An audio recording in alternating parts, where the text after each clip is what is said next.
All right, we are live on YouTube. Yo, episode 88, Ben Ryan Chase, back at it again. It's been a fun time, a year for sports, as I've continuously said every week, and it's just getting better and better.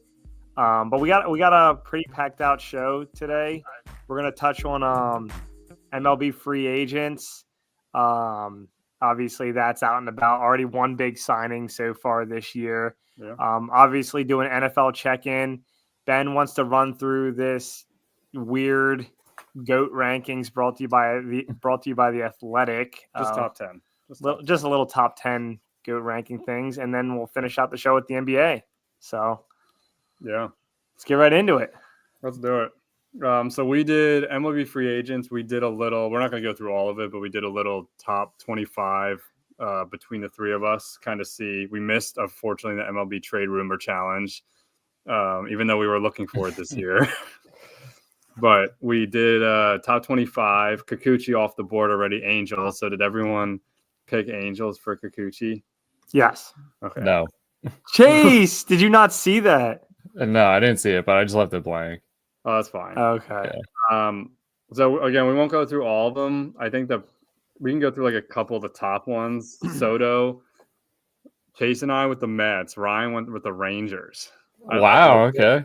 I like it. That's an interesting move. The Rangers do have some money coming off the books with like Scherzer, so there is potentially some money there. Yeah. Yeah, I'm gonna be honest. I'm a big, in-season game watcher type of guy. That's where I get my takes. That's where, I learn the most about these players, sports, who's doing what. Off season's not my strength, but I was able to grind out some research here. Just looking not off the top of my head, the Rangers had no one in the outfield that was that successful, that they would keep, all three long term.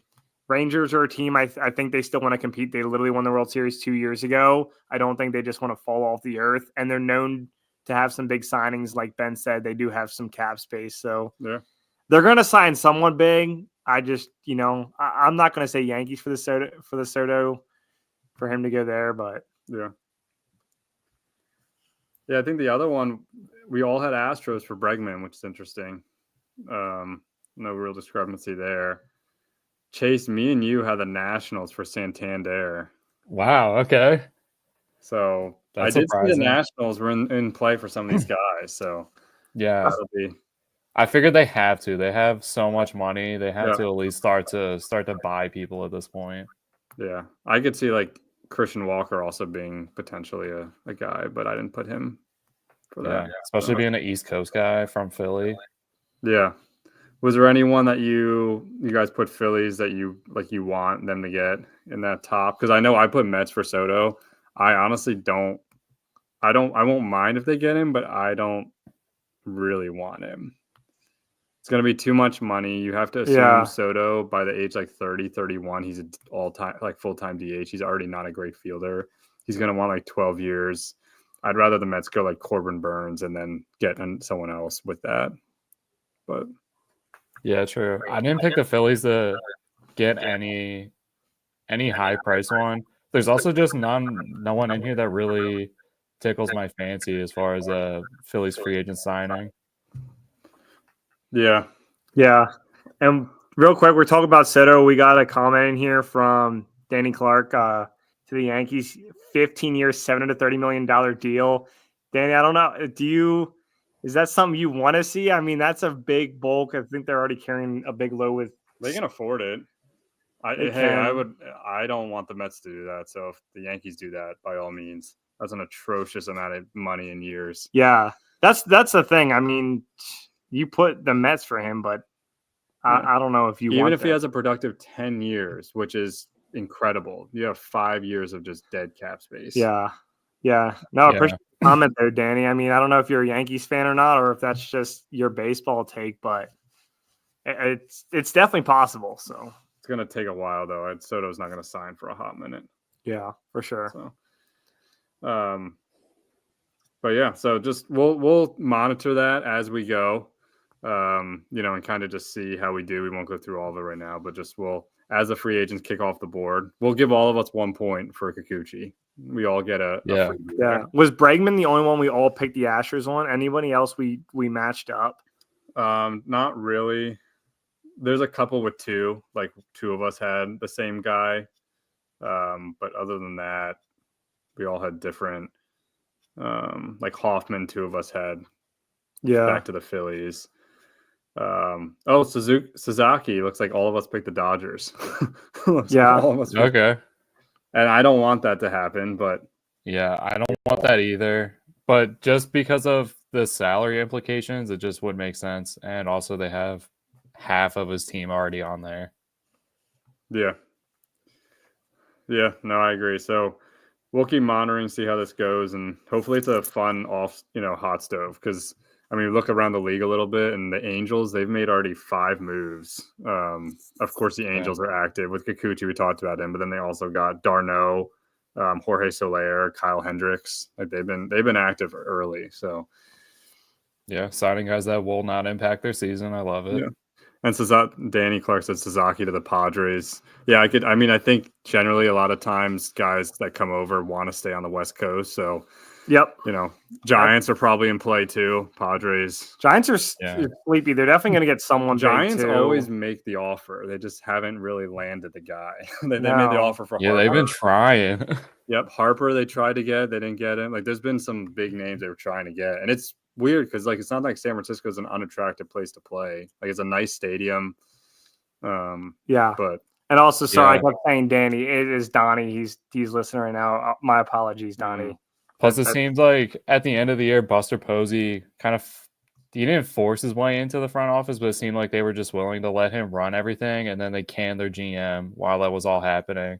So I wonder if Buster Posey now brings a different level to the Giants, and especially make it attractive for other free agents, because it seems like they can always get away with one guy but never get the haul.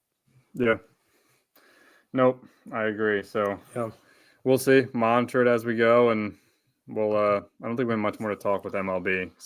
No. That's about it. So move on to some football. Yeah, let's do it. All right. So pretty crazy week. Chase, sorry about fantasy. It was a rough one. Saw I won. I kind of stopped paying attention because I thought there was no shot. And then Barkley has the game of his life. Yeah.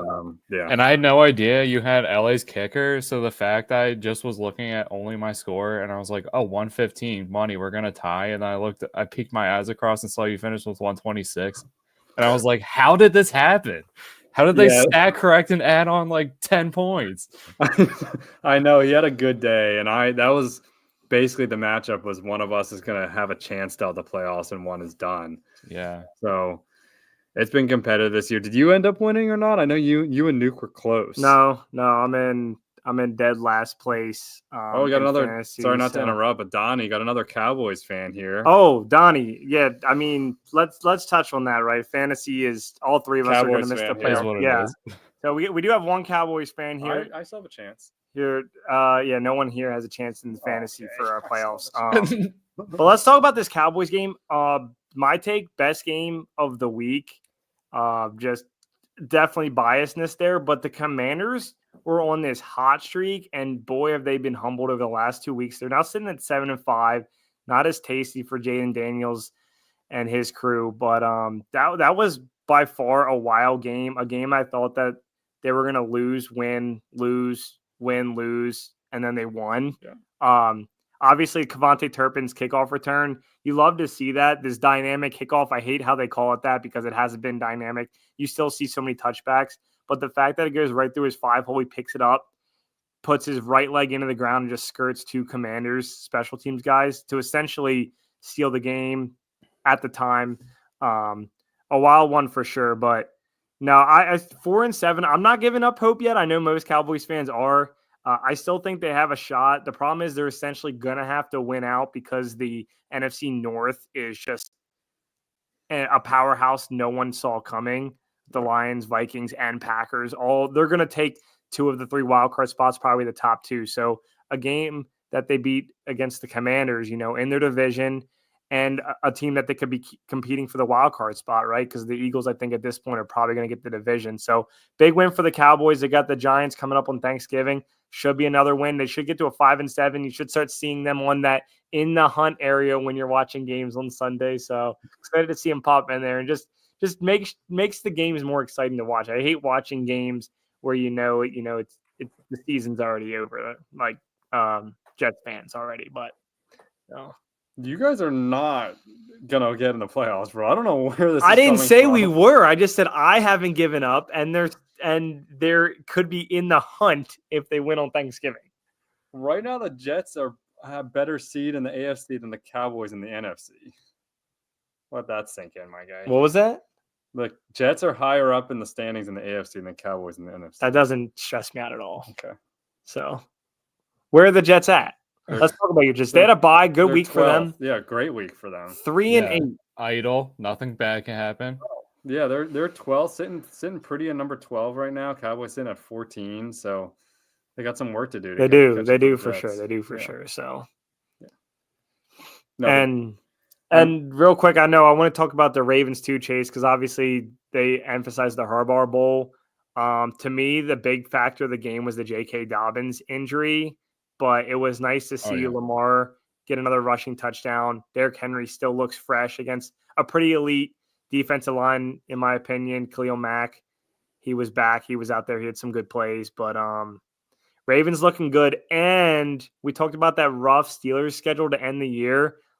They got lost in that snow globe game on Thursday night on a prime game. And we know these divisional matchups aren't easy, especially when you have 6 of your last 8 games. And so that game could shoot themselves in the foot, Chase. So Ravens looking solid. Yeah. I was very happy with the Thursday night result, although the Ravens did lose a game to the Browns too. So there's not many stones I can throw at that glass house. But dominant win last night. I was a little sleepy towards halftime. I figured the way the game was going, I could see that the Ravens could have blown the game. I was just depending on how they all came out, but it seemed like they came out, got their footing, and you just got to run Derrick Henry. That's the key to the season. That's the key. If they're going to win it, they're gonna have to do it off of Derrick Henry. I don't care if he plays next year. All I have to know is that he just plays through the rest of this year. So I'm going to run the tires completely off of him. He's had a really productive career. I'm not just saying that because he's 22. If he was 22, I'd be pumping a little bit of the brakes, but he's over it. He spends like $200,000 on his body. He can handle this type of stress. And I think it's the Ravens' duty to run him out there. And I know I said over the summer that I wanted him to get 20 carries in and around that range. And I still feel like that's the way to go, because you're going to help Lamar in the passing game and in the running game too for himself. So big moves for them. I'm excited to see where they're going to go. They just have to keep it locked down here, keep an eye on the ball, and give it to King Henry in the backfield and let him just dominate these people. I mean, the thing is, there's just not big enough linebackers on every single team to stop him through an entire 4 quarters. And I think that's our best advantage. Yeah. I mean, the good news for you is it sucks he's older. He takes care of his body more than anyone I've ever seen or heard of in basically any sport ever. And the Titans just spent 8 years running him into the ground, and he can still play. Last year was really rough because that was their worst year. It was easier to stop Henry at that point. And then the year before, I believe that was when he had the injury that missed 10 games in the season, right? So it's easy to say he's done, but he was just on a trash team, and he had the one big injury. But he can handle 30 carries a game, and with the threat of Lamar still running some and their passing game heating up, it's not like he has to have 30 touches. I don't know how many he had last night, but I feel like he's been in the more 20 to 25 range, which is that's lightweight for some of his 30 to 35 days in Tennessee. Yeah. I think it's all good. And you did bring up the J.K. Dobbins injury. I just had a feeling last night it was going to happen. He just had too good of a season, and I feel like the football gods just love to punish J.K. Dobbins for whatever reason. I don't know why. I don't feel like he's done anything to deserve that amount of knee injuries. Him and Nick Chubb should sue the knee injury god for the amount of losses they've had for no reason. Yeah. Two really good guys. But yeah, Dobbins was eating early. I was really afraid. I thought he was going to be the damage maker. And they run the committee a little too much, and then he obviously got hurt and it pulled him out. And I feel like that kind of made their team wobble a little bit. Even though I feel like they're a really structurally sound team. They have good offensive line. Herbert's a good quarterback. I don't think this by mean it's not a bad loss for the Chargers at all. You lost to a team that's a division leader, perennial Super Bowl challenger. So I feel like for the Chargers, if you're going to lose and lose this time of year, it's good because it refocuses yourself, refocuses your team. Realize that, okay, well, when we face a stud running back, which isn't a whole lot, these are the things we got to work on. So, yeah. And a big game in Baltimore next week against the Eagles, who have just been on fire. They had a stretch like this last year, and then they fizzled out. So we'll see what happens. But an ass whooping in Baltimore could definitely send them down a path like that again. Yeah, it can. And they got the Eagles, and then they get a little bit of a easy matchup against the Giants. So which will make close for no apparent reason, but. You got some NFC matchups though, Chase. So the Ravens are about that. This is a time where we're gonna clean up. This is the time. I love that the NFL was like, hey, you know what? Usually we can the Ravens at the end of the year and give them all these divisional games. They lose them. It's hilarious. We love to do it. We're the NFL office, but you know what? They really pound NFC teams. We need the good ratings heading into the playoffs, so it makes sense. Yeah. And real quick, 2 last points. One, Donnie dropped another comment about if the Cowboys win the rest of their divisional games, which I know they've won against the Eagles. You never know. That's kind of what I'm hanging on to. I just love the competitive play towards the end of the year. I know Ben said they're shot. They're literally 4-7. The Jets are 3-8. So in my eyes, they have a better shot. But real quick, they're both shot. But real quick, I think we just need to talk about Saquon Barkley, who's I think pretty similar to Derrick Henry, where a lot of people thought Barkley was shot pretty on in the NFL. MVP. A couple of big injuries, and then he wasn't doing anything in New York. But you can see what a good offensive line, a competitive team, and just the ability to let him get out and run. Chase, you said just open the gates, let him get going. And the craziest part to me, first off, a stat line for the ages. I think most rushing yards since 2009. Ridiculous game, 250 plus rushing TDs. The craziest thing to me, and what you mainly see in these running backs as they get older and they have a couple bad injuries, is just the acceleration across the field. He has not lost that at all. Yeah. His juice, like you see these DBs with a head start trying to catch him as he's getting past linebackers and stuff. It's just like no chance. Got ahead of steam. It's ridiculous. Like I'm trying to think, like Chris Johnson, his 2,000-yard year, Adrian Peterson on the Vikings after the knee injury. Like this is like very minimal.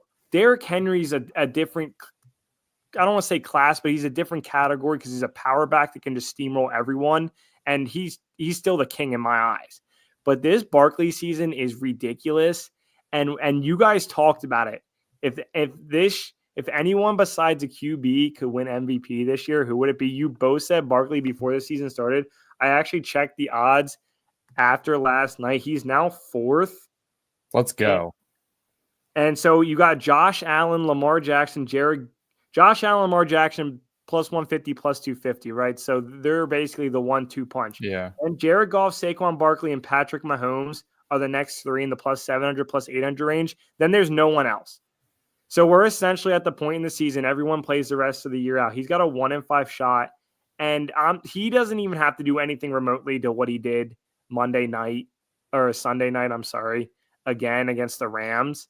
But if he consistently keeps doing what he's doing, jumping over guys backwards, hitting the acceleration button for 40, 50-plus yard touchdowns, maybe another 200-yard game, I don't see anything out of Josh Allen, Lamar Jackson, especially Patrick Mahomes, and even Jared Goff. I mean, they're running the ball absolutely insane with Montgomery and Gibbs. Jared Goff, I don't even know why he's in. And I know his thanks. Can't win MVP when you have a 5-interception game like that. No. So, but I'm still not going to take it because it's a quarterback league and stuff can happen. But this is cool. Mm-hmm. I mean, he's got a legit shot. Love to see it.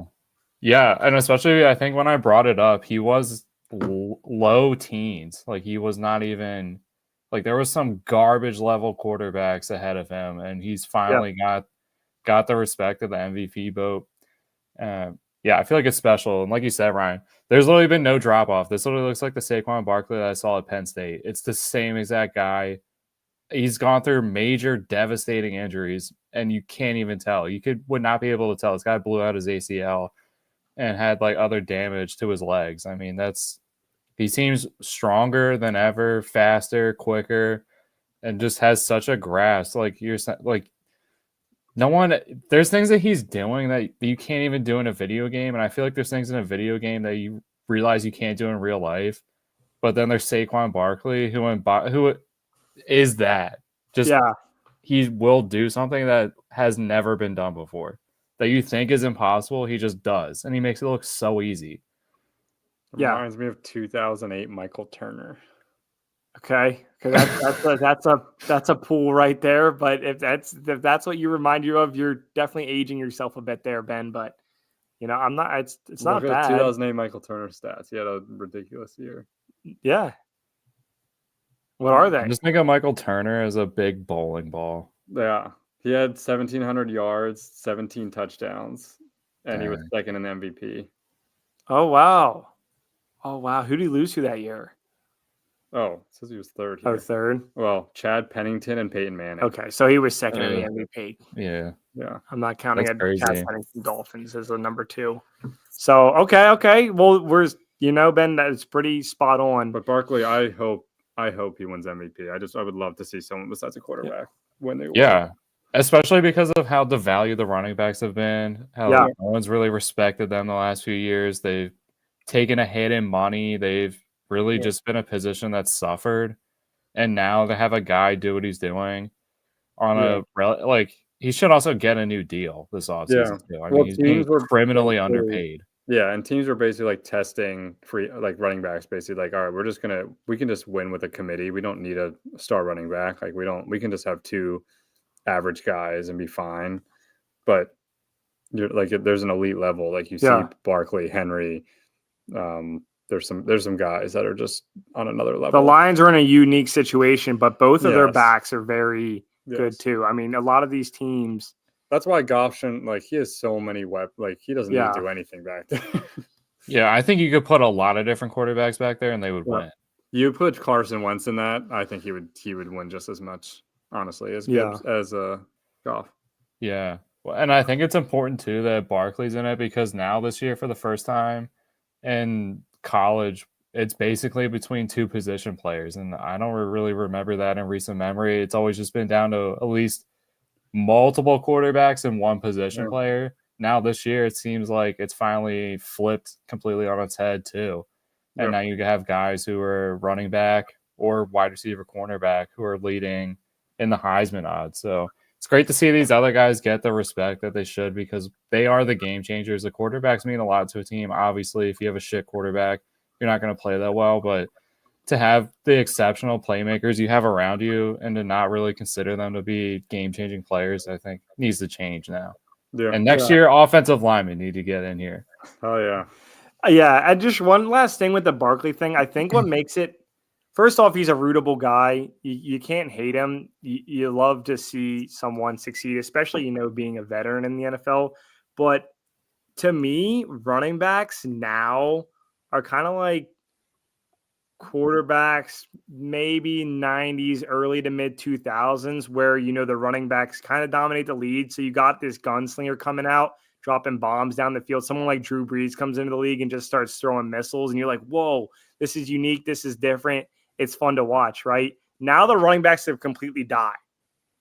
And watching Saquon Barkley is just so much fun for me because any quarterback, I mean, you're watching Herbert, Jackson, all these guys are just can become gunslingers and just bomb the ball all over the field. And the deep ball, nothing will ever surpass it. I get that. But watching a guy like Saquon Barkley in today's NFL, it's so unique that it's must-watch TV. And I think all 3 of us have jumped in on the board and we're just rooting for the guy. Yeah, for sure. So, yeah. And as we go on to the next topic here, we're going to touch on a little basketball. And I wanted to talk to you guys about this GOAT ranking. You might not have heard of it, but The Athletic put out this GOAT ranking. I'm not going to go into all the details, but basically they have this whole point formula for accolades. And Is this like AI generated or just something that they kind of came up with on their own?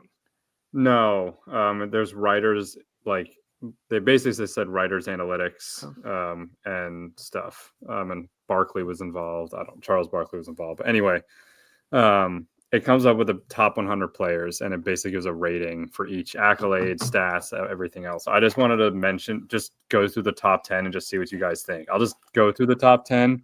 You guys have any comments, just let me know. And we won't go farther than that. Okay, you ready? This is their GOATs. This is their GOATs. Are you going 10 to 1 or 1 to 10? What would you guys like me to do? 10 to 1 or 1 to 10? 10 to 1. Okay, Yeah. Then don't look at the... All right. Okay, number 10, Shaq. Okay. Number 9, Bill Russell. Number 8, Magic Johnson. 7, Larry Bird. 6, Wilt. 5, Karl Malone. 4, Tim Duncan. 3, Kareem. 2, MJ. And 1, LeBron. Oh, I know it.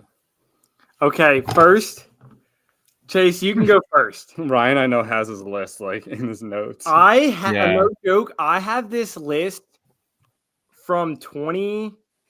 Is it the same? I have a list from 2019, That's not the same. and I got 8 guys. I Dang. got 8 guys on that list. The only ones not on there, Different order though. different order. Only guys I don't have on there is Oscar Robertson and Jerry West. Everyone else Ben named. Oh, I'm sorry, Larry Bird. Larry Bird was 7. He was 7. Yeah, he's my 8. So, okay. All right. I named 8 in 2019, which is kind of crazy because it's been half a decade. Do you want to say your list quick?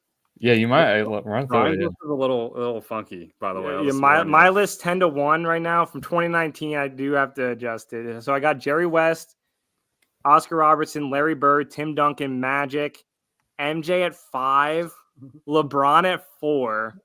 Then I go Kareem, Bill Russell, and then Wilt Chamberlain at number 1. Definitely biasness, but I favor the big guy, and that's my list. I know I don't have guys like Kobe. Shaq's a big one. I don't have one there. I know Ben listed Shaq was your 10, you said, per the Athletic here, but Yeah. on my top. what are the thoughts here? Okay, I'm talking a lot. Karl Malone at 5. What is that? I know. I'm a little surprised. I feel like he could have been number 10. I don't even know if he's on there. He's not on mine.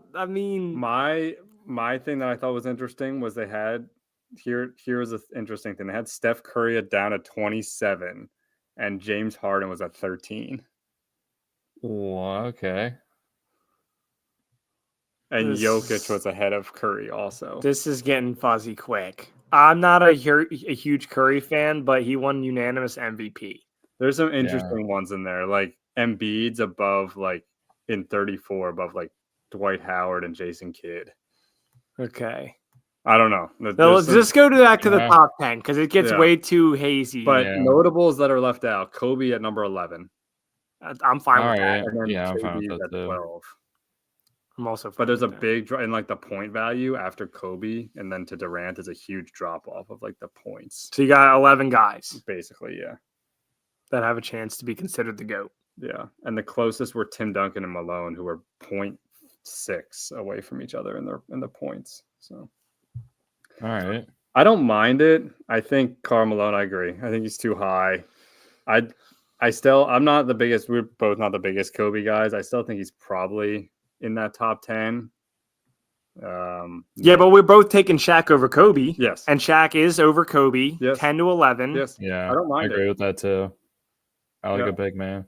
Yeah. Tim Duncan's surprisingly high, and I like Tim Duncan, but 4 is pretty 4 high. for a system guy with a couple Hall of Famers around. Yeah, that's tough. I like Tim Duncan. If someone like Tim Duncan's 4, why is Curry 27? I don't know. I don't know. That doesn't make any sense.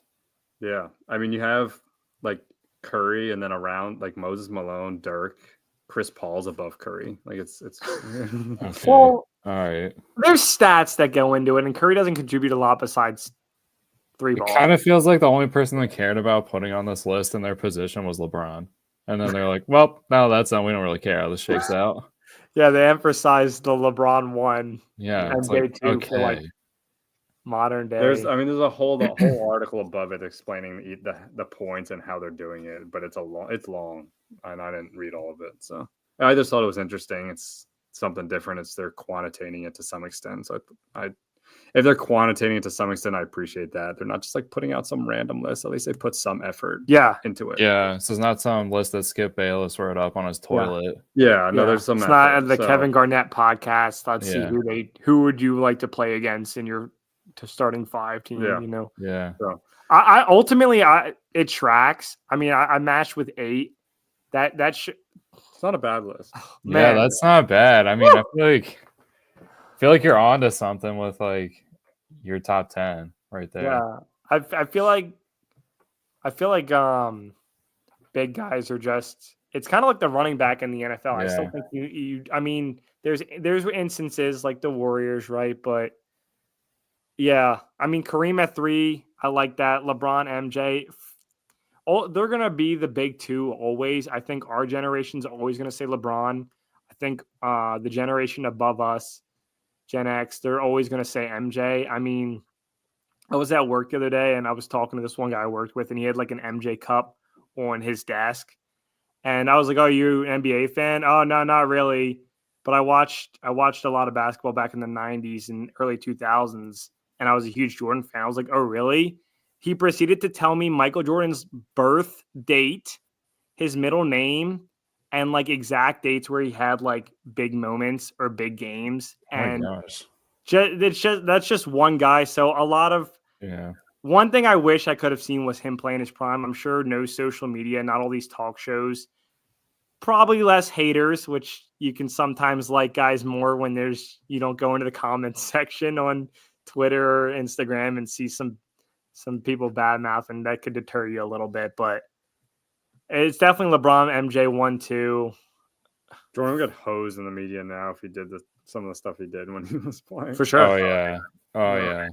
But yeah, interesting list. So we can some past GOATs in there and some past good players. We talk some modern NBA quick.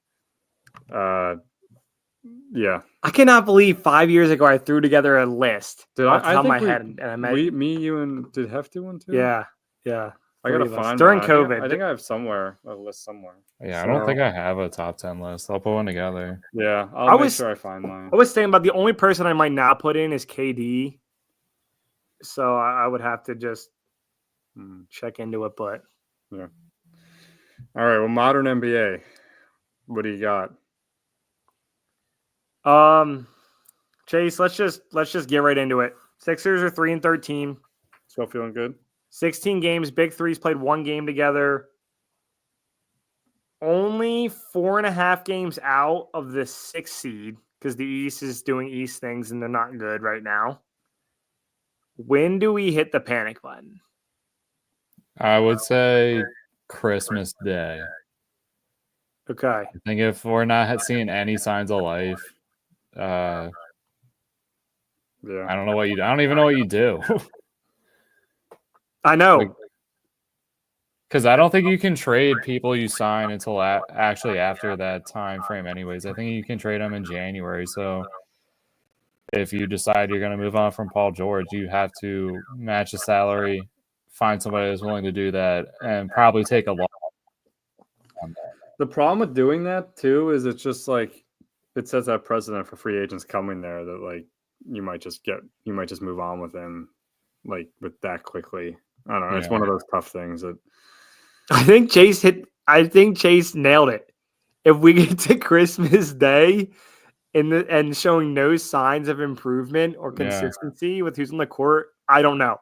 And I think they have a Christmas Day matchup, right? Don't they play on Christmas Day? Yeah, they do. I forget who they play. We'll have to get stats. Yeah, so national game. I think if you lose, you still have a losing record. You send Nick Nurse back to wherever he came from. You trade Paul George, and you get a really high lottery pick, which won't mean anything because there's no generational talent in this draft, so it'll be a waste. But we'll get a top overall pick. You get to play at 5 p.m. at night in Boston.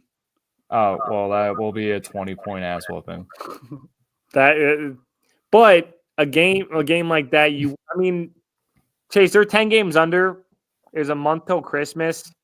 So just spitballing, they're probably going to have 15-ish games or so. There's a high chance they don't have a winning record, but they go 8-7, 10-5, 11-4. Maybe they're 9-6, right? They go into Christmas Day, they beat Boston on Christmas Day. That could easily be a turning point for their season, like you said. But I'm just saying also, if anyone wants to go, like the game against Orlando in like a week at home in Philly, tickets start at $7. I haven't seen those prices since the process era. So $7. Do they play with the Wizards at all? I'd go to a game. Yeah, definitely. They're pretty much paying you to go to the game. Oh, Washington. Yeah, until like the fees get you. Still. Oh yeah, it'll be a $25 ticket, and nothing in there you can buy for less than $10. So yeah, but yeah, there's not much to say. There's a lot of Embiid hate out there. I personally, I'm not a fan of it. One, because of how much he's already given to the franchise, the team, the city. His will to play through tough situations. I think a lot of this still isn't his fault. And he's a 7'2" guy that's been in the league for just about a decade. It's hard. But I don't see Kawhi Leonard, Zion Williamson, some of these guys. Zion gets some hate. I don't see it. Maybe it's because I'm not on those teams, a part of those fan bases. But it just seems like Embiid's getting a lot of hate right now. It does concern me a little bit. You start to get in your ear a little bit about it, but I've heard things like a Shaq run in Miami type of feel. Like maybe we can get something like that going. And Embiid won MVP 2 years ago, and he was still playing at that level last year. I'm not done with him. I just hope that he is like physically able to get healthy enough to at least play even like at 80%. His full strength is 80% MVP Embiid. I'll take it. Yeah. And I would have to say this has been the year of teams who looked like absolute hot trash making the playoffs. So I still I'm not like totally giving up hope. We talked all summer, all year, even into last year of teams like, oh, I don't know, they might make it, they barely make it, they get in, and then they just go on an insane run in the playoffs. And I don't think the Sixers roster is this bad. I think they have way too many talented veterans to at least be able to get it going. Like, if they would have had their big three and a bunch of rookies and undrafted guys, okay, maybe, but they have way too many guys who have played good minutes in the NBA in the past, have been starters, have experience, been to the playoffs, been on winning teams to know how to get back to that point. So yeah, I think it also just they haven't gelled together. They've had Embiid out, then Maxi's out, then Paul George hyperextends his knee every other 7 minutes. So it's hard to like keep continuity going when you just have your main guys not in. Now you are having to rely on the bench guys, and I think they're at the point in their careers where they aren't really starters anymore. So you're putting yourself in a deficit. But I think if they get together, they get all healthy, they get on the same page, they start bitching at each other to step it up, then I think that's when we'll see a run. But they do, I think by Christmas is like the date that you have to get it right. It's a must-win game, even right now. Even if you still lose the next 10 games, you still have to win that national game. So everyone's going to be watching, line on the line. Yeah, we're a month and a half into the NBA season. The Sixers have one win in regulation. Yeah, it's bad. It's bad. So they're letting the Flyers stink get into their locker room. And I'm pretty sure they don't share the same locker room.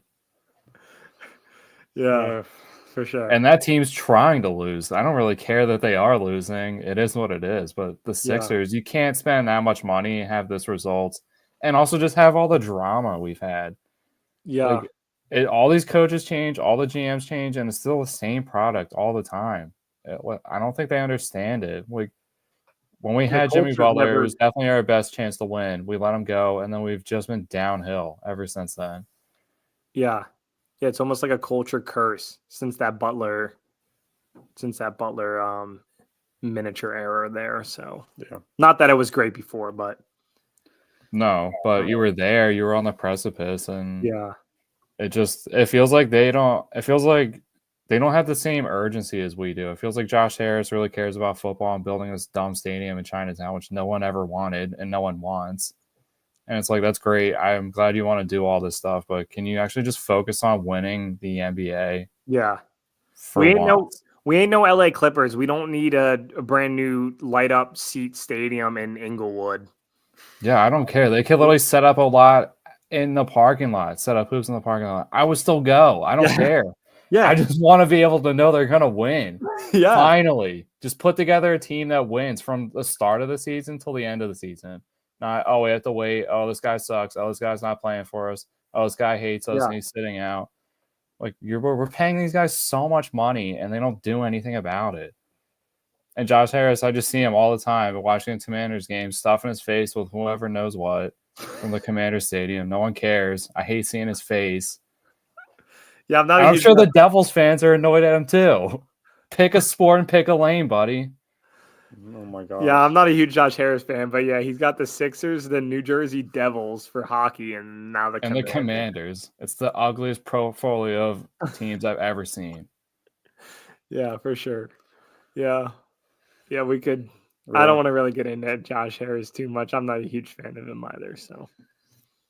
All right. Well, that was I think we'll end it there. I think that was a good mix of some sports. Talk some baseball, football, basketball.